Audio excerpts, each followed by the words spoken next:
Quem sentir no coração aí, sentir de Deus, pode orar para a gente começar.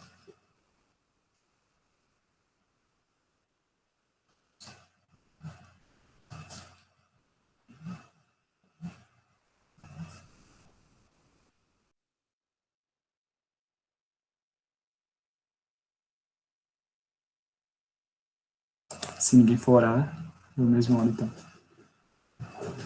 Então vamos lá. Senhor, meu Deus, meu Pai, nós te agradecemos pela oportunidade de estarmos mais uma vez juntos, Senhor, para realizar esse EBI, Senhor Jesus, para conhecermos mais sobre esse link, Pai, sobre essa união que existe entre a arte e a vivência cristã, Senhor Jesus, a nossa cosmovisão, que é a nossa forma de ver o mundo, Senhor. Que o Senhor possa estar nos dando compreensão para que nós possamos aplicar, e, Senhor Jesus, não viver, Senhor, nos apropriando de outras cosmovisões, sabendo que a nossa própria cosmovisão é tão rica e tão grande, Pai, abrange tantas áreas, Senhor Jesus, da vida. Nos dê entendimento para compreender isso, Senhor Jesus, é o que te pedimos e te agradecemos. Amém.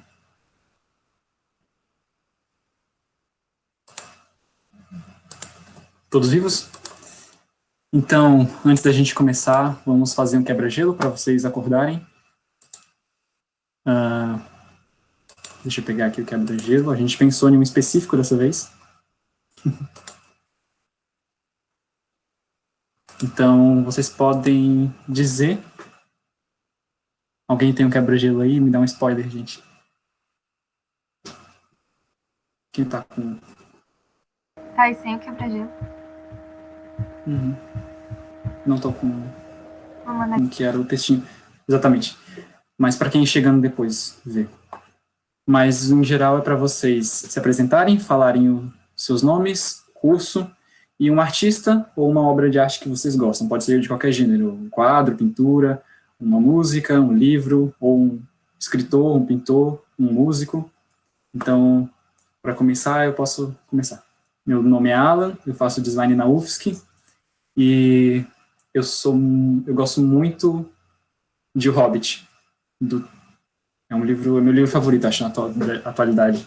Eu vou ler as Crônicas de Narnia, então vamos ver se ele bate.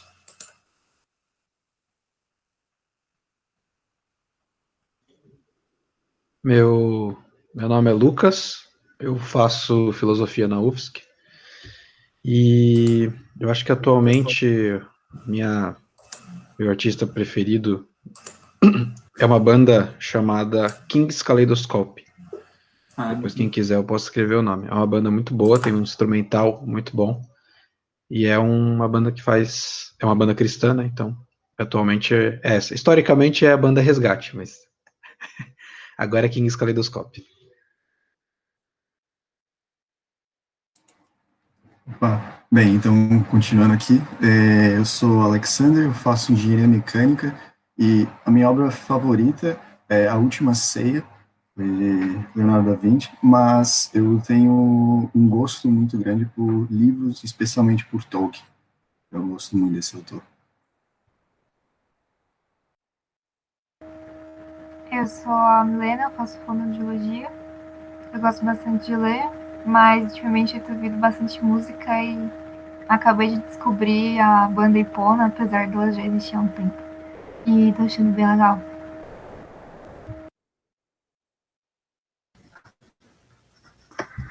Oi, gente, eu sou a Jennifer, eu faço odonto e eu não consigo escolher assim entre Lewis e Tolkien. Qualquer coisa deles eu gosto.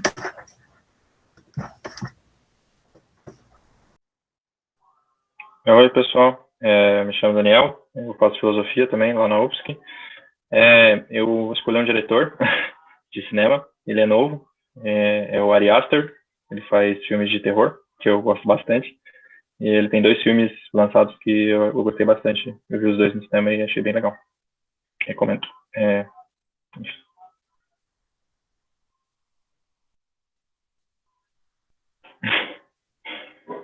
simples. Bem feito, mal feito, não.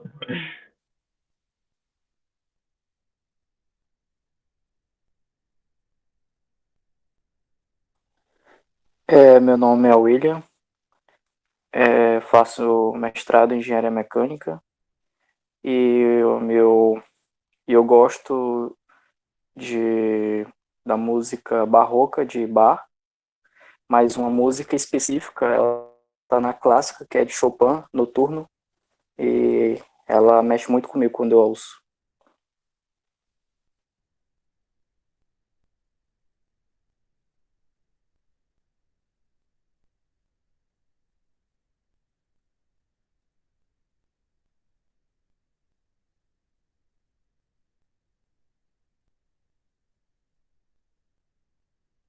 Eu vou ler o da Debbie porque ela escreveu. Ela falou: eu sou a Débora, faço fonoaudiologia, obra de arte, gosto de Monet e obras impressionistas e literatura. Tenho gostado da escrita da Flannery, não sei falar, O'Connor, nossa, que tarefa.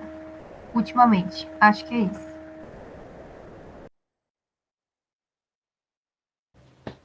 Meu nome é Peterson, eu faço Sistema de Informação na UFSC e eu gosto bastante de um quarteto chamado Arautos do Rei.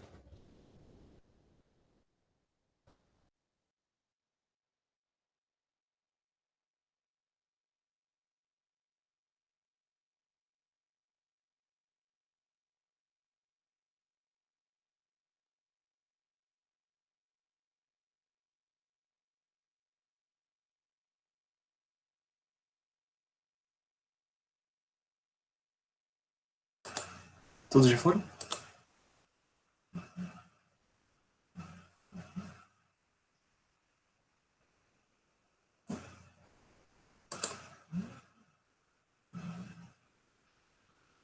Eu vou ler da Ana Cláudia aqui. Gente, meu nome é Ana Cláudia. Faço geografia e eu amo pinturas clássicas, música clássica, rock. Atualmente eu tenho estudado mais arte gráfica. São vários nomes. Interessante. Nunca imaginei Ana Cláudia curtindo rock.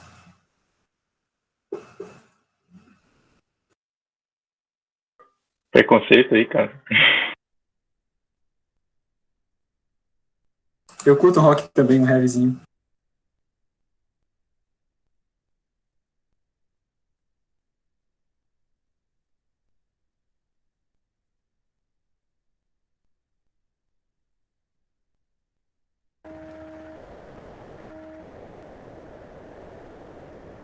A gente começa? Será o EBI agora?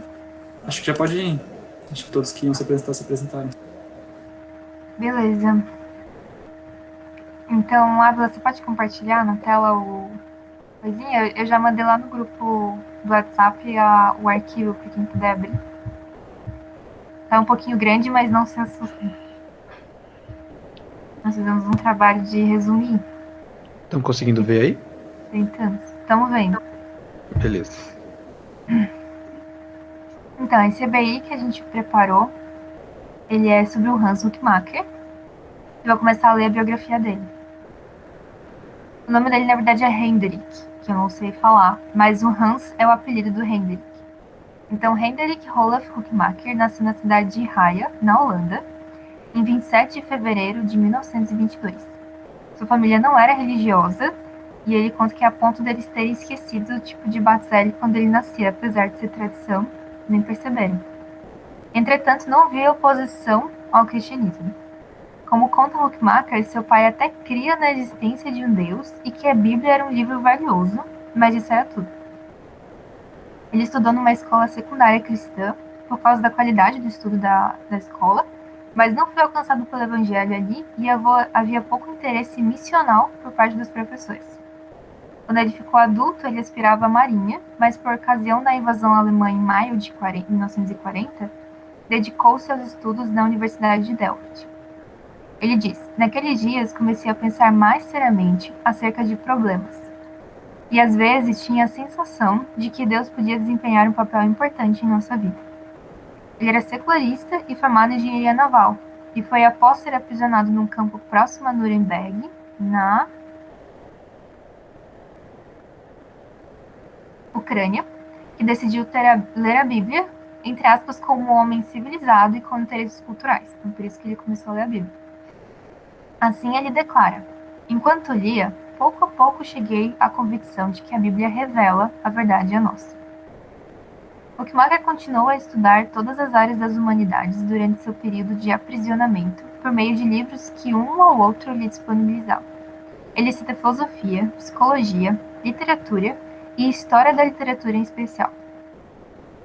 Enquanto se aprofundava nos estudos, surgiu um dilema fundamental para ele. Ele se perguntava: posso tornar-me um cristão e ser um intelectual atuante ao mesmo tempo, especialmente em filosofia? Na época, ele se aproximava muito da filosofia kantiana.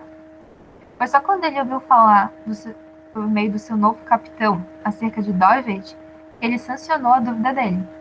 E foi lendo um livro que ele emprestou para ele, que era o New Critique, que iniciava com a mesma pergunta que ele mesmo tinha feito para si.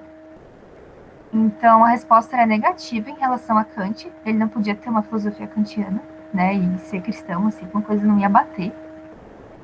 Porém, ele tinha uma esperançosa afirmação de que o cristão tem uma tarefa clara, também como filósofo. Doived dizia isso, né? Doived afirmava que o pensamento cristão não é fechado, mas na verdade é aberto.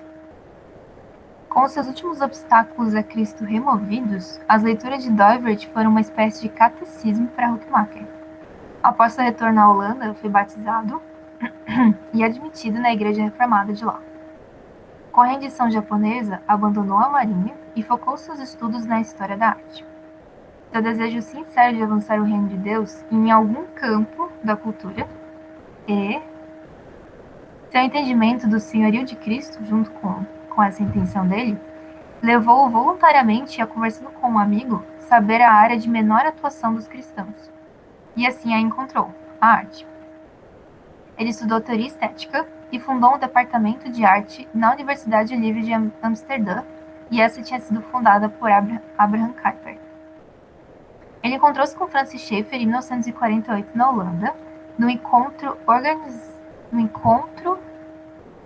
esqueci de tirar o encontro, mas é na Organização Internacional de Igrejas Cristãs. Schaeffer viu em Huckmacher alguém com quem ele poderia conversar, tudo acerca do que pensava e estudava. E o holandês sentia-se grandemente fortalecido em sua fé pelo fervor que Schaeffer refletia em seu amor por Deus. A amizade e influência entre os dois durou toda a vida de Huckmacher. E a observação final de Huckmacher é, entre aspas, experimentei pessoalmente como a filosofia da ideia cosmonômica tem importância evangelística. Estamos suficientemente conscientes disso? Estamos usando-a bastante? E a gente termina a biografia falando que Hans Huckmacher faleceu no domingo à tarde, no dia 13 de março de 1977. Agora a gente vai falar um pouco mais sobre a teologia e a filosofia estética. O contexto em que o Hans Huckmacher vivia era um pouquinho complexo, de onde um lado você tinha uma deteriorização gradual da cultura ocidental, à medida que ela deixava aquela base bíblica e se tornava mais secularizada. Ela era pagã, irracional e uma herança do liberalismo. E do outro lado, justamente por conta dessa realidade meio triste, a igreja tinha adotado uma postura muito dissociativa, fugindo de tudo que fosse do mundo, e inclusive das esferas da arte, ciência, política, e se tornando completamente alheia a elas. É uma coisa que a gente até consegue ver nos nossos contextos evangelicalistas brasileiros, em alguns lugares que a gente vai, algumas igrejas, inclusive, tem a minha como exemplo.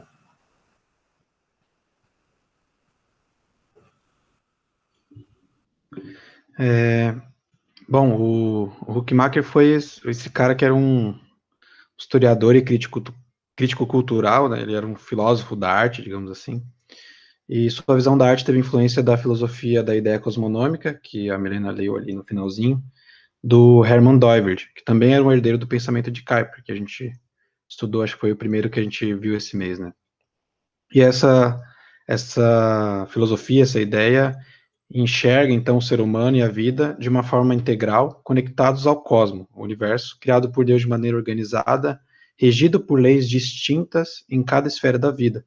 Essa ideia do universo regido por leis distintas, a gente vai ver ali mais para baixo, propriamente na filosofia estética dele, dá para ver bem claro isso. Huckmacher critica a arte moderna, pois a arte moderna se tornou apenas uma busca individualista da própria identidade do artista. A gente vê bastante isso, né? O artista, ele faz só uma arte que revela o que ele tem, que ele pensa, apenas uma expressão do próprio eu. Enquanto que a arte anterior, medieval, por exemplo, possui a ligação com a vida e suas funções cotidianas. Em suma, a arte moderna se tornou algo abstrato, desconectado da vida. A gente vê, né, a arte antiga e da Idade Média, elas geralmente apontavam para alguma coisa fora dela. Sei lá, às vezes é uma pintura do rosto de alguém, ou uma pintura de uma paisagem, ou de alguma coisa relacionada à religião, espiritualidade. A arte, segundo Huckmacher, não precisa de justificativa, essa é uma frase clássica dele. Pois Deus deu talentos para os artistas e, portanto, eles devem usá-los. Ele diz que se a gente precisa de algo para viver, então isso não precisa de justificativa. A arte é uma dessas coisas. Então isso significa que os artistas cristãos não precisam fazer apenas arte evangelística. A arte tem sua importância na vida, assim como qualquer outra profissão, e assim como todos os profissionais cristãos devem trabalhar para a glória de Deus, os artistas também devem trabalhar dessa forma, sem precisar justificar com argumentos sagazes o porquê de estarem fazendo o seu trabalho. A arte tem um fim em si mesma, glorificar a Deus. Portanto, o artista adora a Deus quando faz algo bem feito, que possua beleza. Huckmacher faz, inclusive, uma provocação, dizendo que o mundo não se tornou ateu porque os ateus pregaram, mas porque eles trabalharam. Ele fala isso com a ideia de que seria legal que as pessoas abrissem um livro muito bom, ou algum estudo sobre algum assunto científico, e esse livro, esse estudo, fosse escrito por cristãos. Ele está dizendo assim, os ateus não pregaram o ateísmo, isso é uma coisa mais nova, né, os ateus pregadores. Eles trabalharam, então a gente tem que fazer isso também, trabalhar como bons engenheiros, como bons artistas, como bons profissionais em geral, para dessa forma mostrar a glória de Deus. Os artistas cristãos, então, devem trabalhar a partir de seus dons, como ato de amor e serviço a Deus e ao próximo, e não precisam da justificativa da propaganda religiosa para fazer isso. A arte em si mesma é um potencial dado por Deus. A arte cristã não é aquela feita na igreja, mas a que é elaborada por alguém com o coração voltado para Deus. Abre aspas para o Huckmacher. Lutamos para expressar claramente o que é o elemento na obra do cristão, aquilo que a Bíblia chama de fruto do Espírito. O que precisa ser enfatizado é que a arte deve ser humana, real. O elemento cristão nunca vem simplesmente como um anexo. Então, eu não faço uma música e coloco só o nome Jesus lá no meio para dizer que é gospel, ou cristã, ou coisa do tipo. Agora vem a parte mais chatinha, que é a filosofia estética dele, e vou tentar ler menos e explicar mais.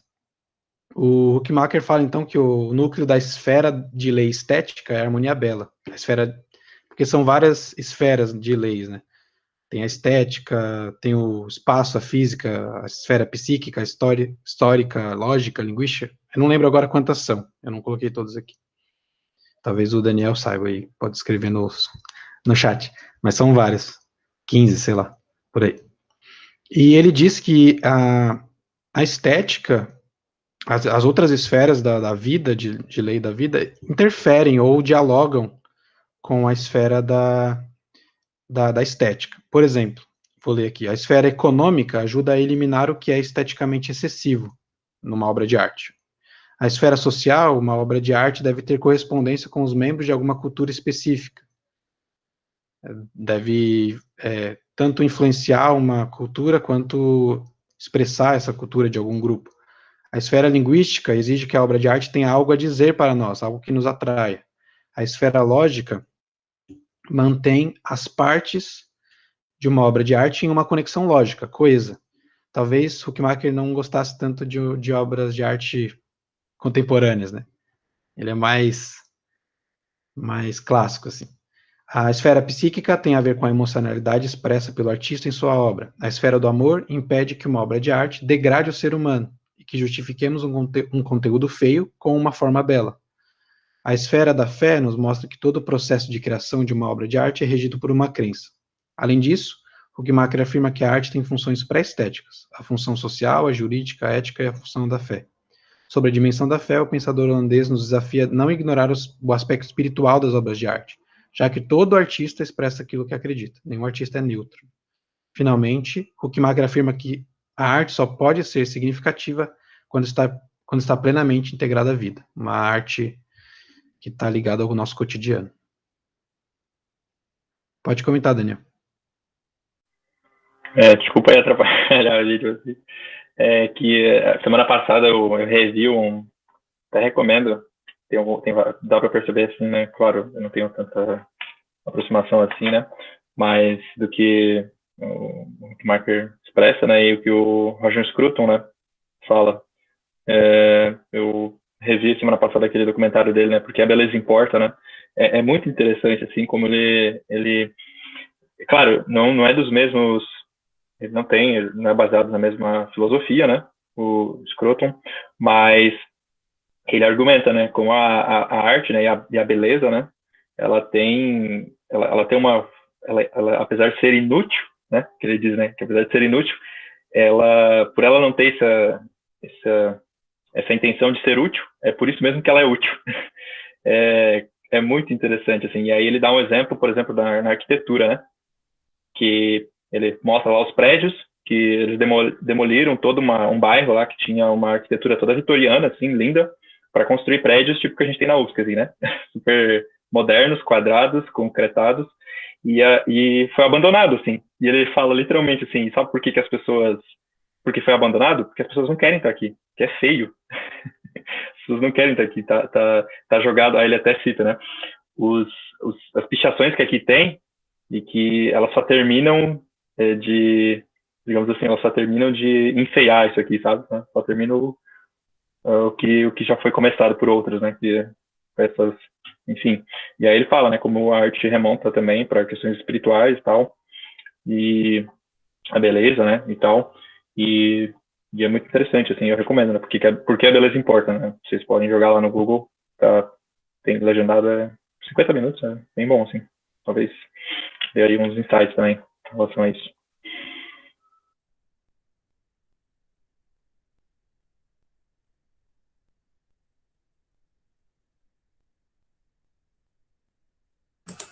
Sou eu, né?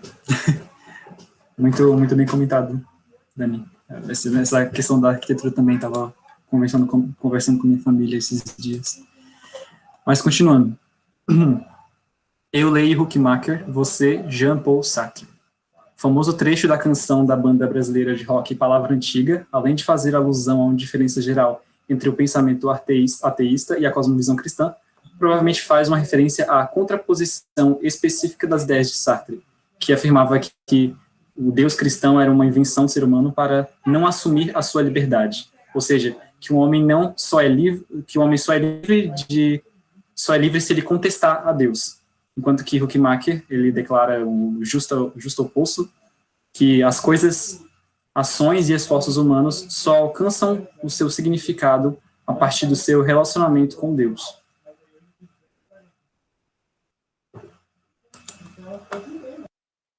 E fazendo apenas agora uma complementação de tudo que já foi exposto aqui, eu vou comentar agora a respeito do legado e da contribuição que o Huckmacher tem para nós. Então, para começar aqui, é notória a atualidade do tema proposto por Huckmacher, onde, mesmo estando em uma sociedade mais antiga, quando comparada à nossa nos dias de hoje, traz reflexões profundas a respeito da maneira e a qual vemos os dons de Deus e a sua aplicação, respeito na maneira a qual vemos os dons de Deus e a sua aplicação. Temos, de um lado, a proposta da igreja, exigindo dos artistas cristãos uma produção usando puramente as convicções religiosas, e do outro, temos a crítica externa, referente ao ultraconservadorismo adotado para agradar o público de uma mesma cosmovisão. Neste contexto, o Huckmacher apresenta essa falha na nossa visão de dom. No decorrer do seu livro, A Arte Não Precisa de Justificativa, mostra que Cristo não veio apenas para salvar-nos, mas para nos redimir do pecado, de forma que seja possível ser humano no sentido pleno da palavra. Isso mostra que há total liberdade de utilizar os dons de Deus, não apenas glorificando o nome dele, mas em benefício de outras pessoas. Então, como foi apresentado ao longo do estudo, há uma chamada para que esse padrão seja rompido. permitindo na expressão genuína da palavra, uma expressão genuína e pura em todas as esferas da sociedade, sem preocupações a respeito da aceitação ou da crítica futura que vai vir em relação àquele trabalho que estamos fazendo. Então, não cristãos, mesmo não sendo filhos de Deus no sentido soteriológico ou no estudo da salvação, não podem ser ignorados pela igreja, como se toda a sua produção fosse ruim. Pelo contrário, eles são criaturas de Deus e, portanto, podem produzir algo benéfico para a sociedade também. Esta era a linha de raciocínio por trás da argumentação de que a arte não necessitava de um pretexto. Então, só para complementar de forma breve, o livro muitas vezes, no qual ele escreveu Arte Não Precisa de Justificativa, comentava de uma forma meio melancólica da arte que era feita naquela época. Ele comentava muitas vezes sobre o Rembrandt, no caso, através da pintura, músicos como Bach, no caso. Então, ele fazia sempre essa ligação com o passado, comentando que aqueles artistas, eles não tinham o objetivo de fazer uma obra evangelística, como muito bem pontuou o Lucas. Eles faziam a arte pela arte e aquilo ali expressava, através da qualidade, no caso, a glória de Deus. Ele tentava nos recordar a esse ponto. E só uma coisa que eu gostaria de comentar é que, lendo um relato de uma pessoa que acabou se convertendo por causa de uma obra de Huckmacher, ele comentou como que era a forma que ele trabalhava com seus alunos. Eu achei muito interessante, porque como ele era professor de arte, né, ele ia muito com seus alunos, no caso, para os museus, e sempre que chegavam de frente para uma obra de arte, ele perguntava para eles o que você está vendo. E ele estimulava os alunos a pensarem, a dissecarem toda aquela informação que estava contida naquela obra, como se ele percebesse que tem um objetivo por trás. Eu achei isso muito engraçado, porque teve uma obra que ele colocou para os alunos, que foi assim, coisas de vários dias, foi de semanas, no qual eles ficaram analisando aquela obra, e os alunos ficavam se perguntando, tá, mas o que mais dá para extrair a respeito disso? E ele só comentou que você vê o que você sabe. Então, isso eu achei muito engraçado, que dava a perceber que ele estimulava as pessoas a compreenderem tudo o que estava sendo colocado naquela obra de arte, porque ele sabia que tinha um significado por trás. Bem, e para completar, essa última frase aqui que resume basicamente por completo o nosso estudo, que foi dita por Huckmacher, que diz que Jesus não veio para nos tornar cristãos, Jesus veio para nos tornar totalmente humanos. Certo? Mais ou menos isso que eu gostaria de comentar. Alguém quer comentar mais alguma coisa? Já pode ir para as perguntas. Alguém tem algum comentário a respeito do que eu tenho. Fique à vontade. Eu tenho um comentário. É muito legal isso que ele fala, né? Essa noção, não só ele fala isso, né? Mas tem outros teólogos aí que falam essa questão, né? Como, na verdade, a gente não tá só, quando a gente é cristão, né? Ser cristão não é só, tipo, eu sou uma pessoa, aí agora eu sou um cristão, né? Como se você adicionasse algo, né? Na verdade, agora você se torna um verdadeiro ser humano, né? Esse é o sentido, né? Que aquilo que foi desconfigurado na imagem de Deus, né? Nós, como seres humanos, foi desconfigurado de alguma forma pelo pecado, é restaurado em Cristo, né? Então, isso muda tudo, né? Porque, enfim.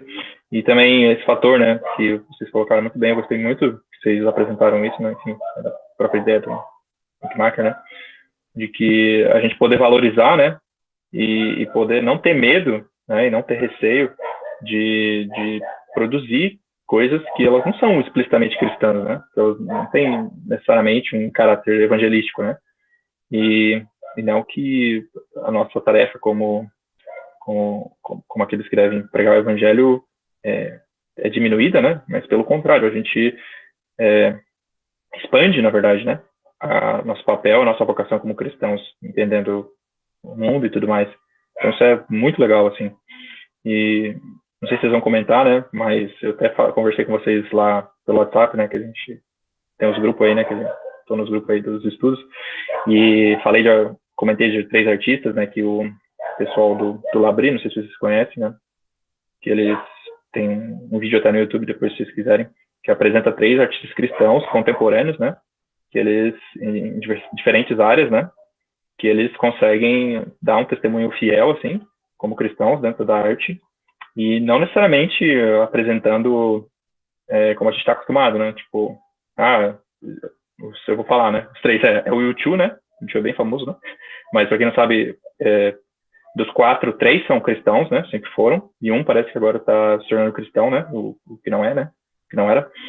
E eles, enfim, são muito famosos, né? E você pode ver que as letras das músicas dele têm bastante aspectos assim, que remetem a uma fé cristã, em algum sentido, né? E o outro é um diretor de cinema, que é o Terence Malick, que ele tem filmes assim, e a forma como ele faz os filmes dele e tudo mais, apesar de fazer com, por exemplo, artistas muito famosos, como o Brad Pitt, por exemplo, ele não dá, tipo, destaque para essas pessoas, como se as pessoas fossem, tipo, o centro do filme dele, assim, ou do que a história quer contar, assim, tipo, enfim, alguns detalhes, assim, que você percebe que tem, sim, uma perspectiva cristã por trás. E o outro é um pintor abstrata, tipo, de pintura abstrata, né? Que a gente até pensa que, nossa, seria só, sei lá, cristianismo é só, a gente só poderia pintar coisas, tipo, sei lá, que são comumente associadas a pinturas que a gente vê na igreja e tal, né, aquelas pinturas antigas, né, mas ele pega um estilo antigo japonês, o nome dele é Makoto Fujimura. Ele também escreve sobre cosmovisão cristã e arte, e ele tem projetos, ele é bem conceituado, assim, na arte mesmo, não é, assim, é um cara que tem bastante respeito, e ele até fez uma vez, quando teve 400 anos da Bíblia King James, a tradução, ele, em parceria com um projeto cristão, ele fez 5 pinturas para representar os 4 evangelhos, e os Four Gospel, se não me engano, é o nome das obras, e é pintura abstrata, assim, você pensa e não entende nada, assim, mas eu fui pesquisar, assim, aí ele explica um pouco, assim, do que ele pintou e tal, é muito legal, assim, porque realmente aí você entende, que legal e tal, enfim. E ele tem um canal no YouTube que ele é bem ativo e ele mostra, tipo, ele faz um processo todo demorado, assim, tem uma tinta lá que ele fica até 1 hora mexendo a tinta, e ele comenta, assim, que nesse momento ele fica só, tipo, meditando na palavra de Deus, e também ele faz esse processo demorado para, tipo, desacelerar desse mundo que a gente vive e tal, que é super acelerado e tal, e, enfim, é muito, muito legal, assim. Eu mando lá no grupo, né? É bem interessante, assim, e tem o ateliê dele, né? É muito, muito legal, assim. Enfim, fica aí só comentário, desculpa. Show de bola. Acho que desses 3 eu só conheci o Tio, mas agora eu vou pesquisar dos outros 2. Então a gente pode ir para as perguntas já. Então a primeira pergunta é: o que Huckmacher, em todo o seu processo de conversão, percebeu sobre a palavra de Deus? Que testemunho é esse para nós vivermos o dia de hoje?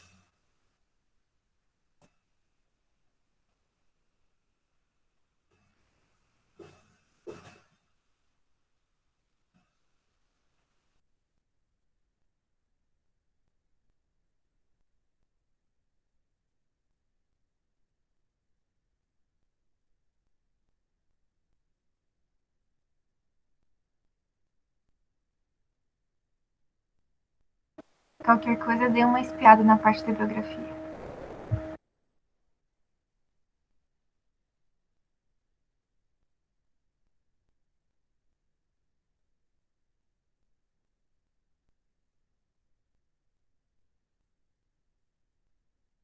A gente mandou um texto lá no grupo. Se vocês quiserem dar uma olhada, podem ir lá.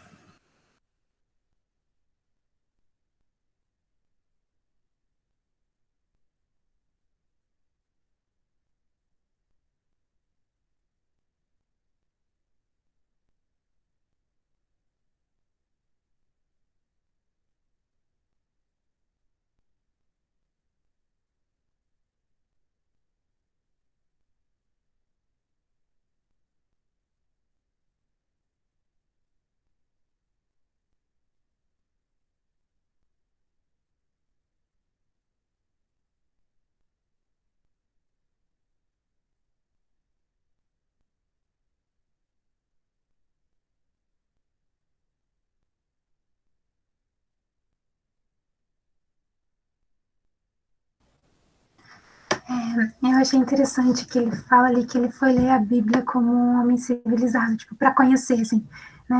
Em outras palavras, foi ler de curioso.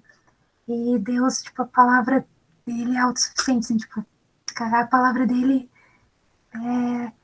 se revelou, né? Tipo, ele pôde, só pelo simples ato do que ler, tipo, Deus falou com ele, Deus mostrou para ele que aquilo lá era que está escrito na Bíblia é a verdade, que Jesus é o Salvador e, tipo, e eu acho que isso nos mostra que, né, o quanto, tipo, a palavra de Deus ela é suficiente. A gente não precisa ter uma boa retórica, a gente não precisa ter vários cursos, a gente não precisa, sei lá, ter um diploma de teologia para ser pastor. Tipo, a palavra de Deus ela é suficiente, sabe?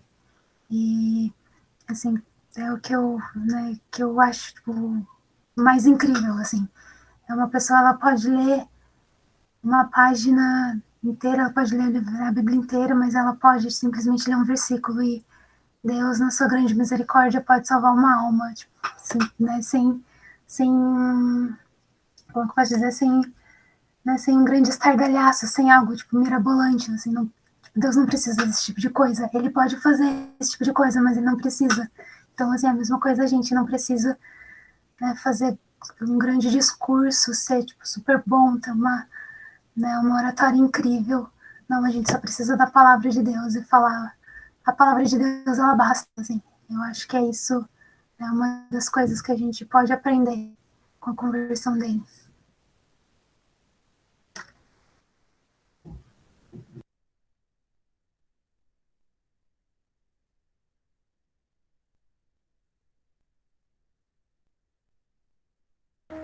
Bem legal, Jim. Alguém mais quer comentar?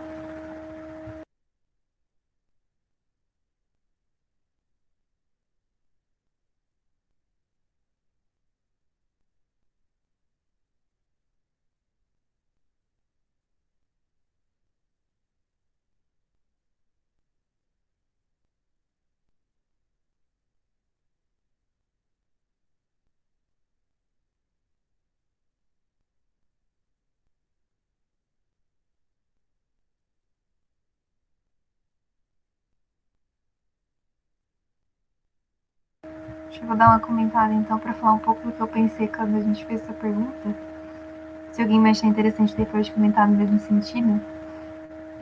Mas é bem isso que a Jennifer falou, que ele percebeu como as escrituras foram suficientes para se revelar, Deus se revelar, né, a ele. E não só com relação à salvação dele, né, que é realmente a Bíblia é suficiente para isso, né, mas ele também começou a pensar toda a vida dele, todo o dia a dia dele, como é que ele ia viver. E agora? Ele podia seguir filosofia, ele podia fazer tal coisa, ele estava numa guerra, né, ele se converteu num campo de concentração. Então, como é que ele ia viver de agora em diante? E todas as respostas ele foi buscando na Bíblia, e a Bíblia foi revelando a verdade para ele. Com questões práticas, assim, né? Não só questões que a gente pensa que uma coisa espiritual e a outra é a nossa vida aqui. E ele não pensou assim, ele percebeu como as duas coisas conectavam e ele foi percebendo, não, como eu vou viver, como eu vou trabalhar, o que eu vou estudar. Tudo isso a Bíblia foi moldando ele, por isso que ele chegou na filosofia estética.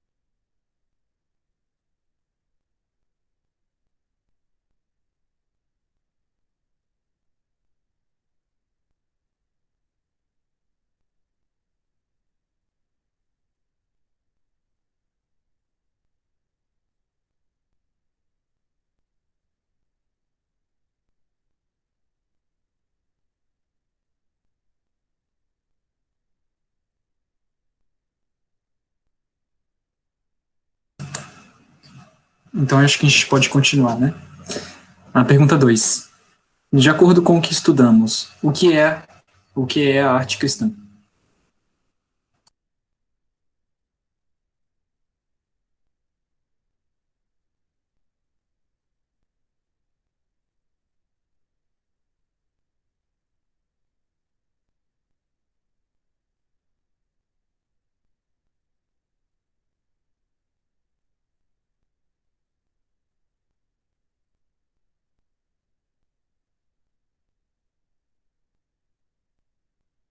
Queres dar a dica, Ávila?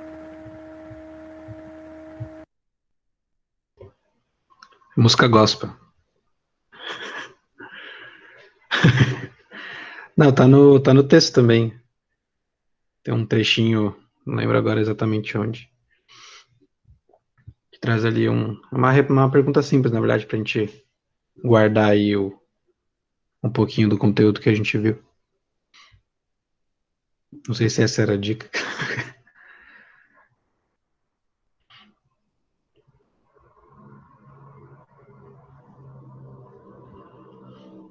Mas o pessoal pode dar um pouquinho de opinião também, baseado no que a gente viu.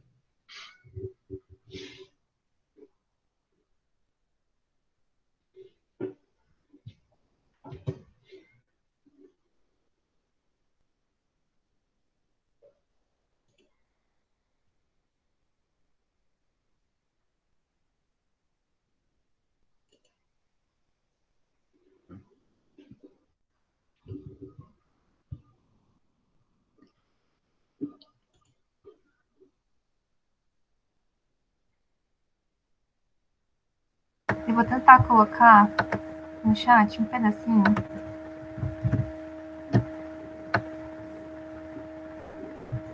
Porque a gente não consegue transmitir a pergunta e a coisa ao mesmo tempo. Não sei se vai ficar uma dica muito grande, mas quem quiser falar outra coisa, talvez. A Jennifer falou ali, é a arte feita com o intuito de glorificar a Deus. Essa aí, prestou atenção.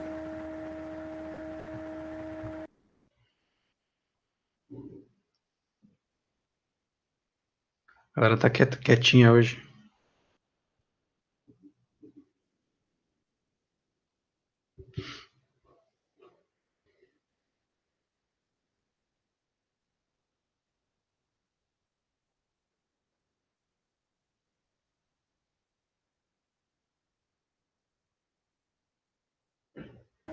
A Debbie respondeu.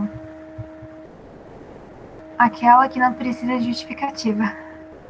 É aquela arte que glorifica a Deus, revelando aspectos eternos, mas não necessariamente eclesiástica, mas de certa forma revela preceitos eternos. Não se precisa rimar Jesus e cruz, já disse bem Lucas na fala dele.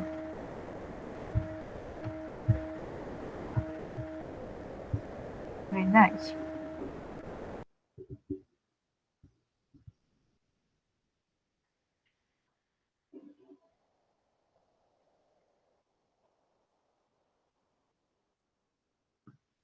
Alguém mais?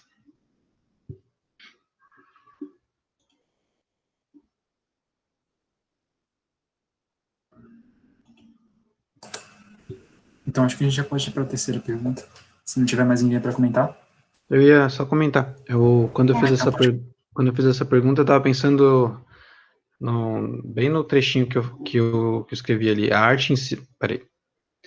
A arte cristã não é aquela feita na igreja, mas é a que é elaborada por alguém com o coração voltado para Deus. Basicamente, eu acho que o que Mark queria dizer é que quando o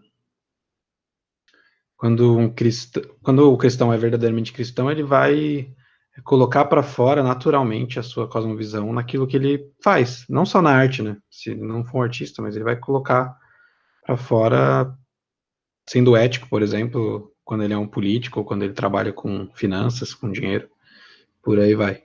Então, se der para resumir, né, tudo que a gente falou, a arte cristã é a arte feita por um cristão, não a arte feita necessariamente na igreja. Daí o U2, mesmo que talvez a teologia possa talvez não ser tão reformada ou ortodoxa, é uma banda, por exemplo, que faz arte cristã fora da igreja, e eles têm músicas que são bem bíblicas, até coloquei ali um exemplo, que é a música 40, que é o Salmo 40, né? Então eles põem trechos bem bíblicos, parece música gospel até algumas, mas outras não, mas mostram a visão cristã que o cara tem de mundo.